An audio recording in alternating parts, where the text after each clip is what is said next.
So good afternoon, Chair Kirby and members of the committee. My name is Montana Williams, and I'm the Director of State and Local Public Policy for the Chamber of Progress, a tech industry coalition promoting technology's progressive future. Our organization works to ensure that all Americans benefit from technological leaps. Our partners do include Amazon, Google, and Meta, which is formerly known as Facebook, but our partners don't have a vote or veto over any of our positions.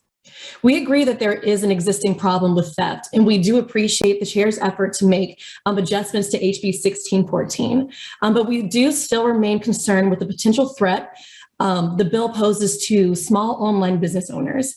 We encourage this committee to oppose HB 1614, which continues to erect hurdles for small sellers, is based on a false premise, and addresses an issue that is better addressed through federal legislation. HB 1614 would make small online sellers collateral damage in Walmart's battle against Amazon. The bill represents an effort by Walmart and other big box retailers to hurt their biggest competitor, Amazon, under the false pretext of eliminating a small number of bad people from selling counterfeit and stolen goods online. In reality, the marketplace giants are trying to stifle healthy competition, and it will ultimately hurt Etsy artisans, eBay sellers, and other online micro businesses. It won't stop the sophisticated counterfeiters who will surely adapt to the new rules. According to a recent article published by The Atlantic, bills like HB 1614 will ultimately help Walmart by weakening the competitive advantage of large-scale online shopping platforms whose success is a much larger existential threat to their bottom line than thieves could ever be. There's little to no empirical evidence or a consistent tracking system in place that shows that these stolen goods are actually ending up online and being sold online. 15 states have rejected bills similar to HB 1614, prioritizing the needs of online entrepreneurs and consumer choice.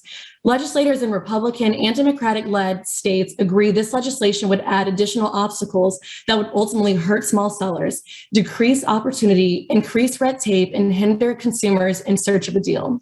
The only state to pass this legislation is Walmart's home state, Arkansas. And finally, a federal compromise version of this bill has already been endorsed by both retailers and leading online marketplaces, making this legislation a little unnecessary.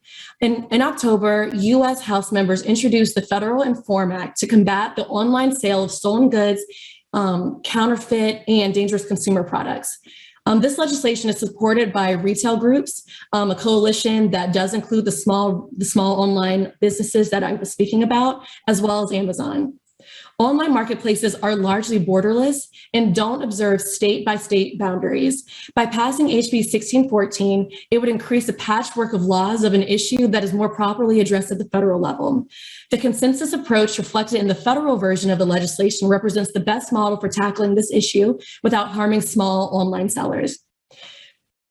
As I said before, we do truly appreciate all of your work, Chair. We really do. But like I said, we still do have the concerns. And we hope that you'll heed the perspectives of legislators who have assessed the consequences of passing state versions of the Informed Consumers Act and oppose HB 1614.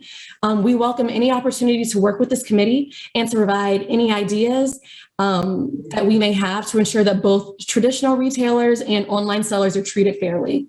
Thank you so much. I look forward to answering any questions you may have.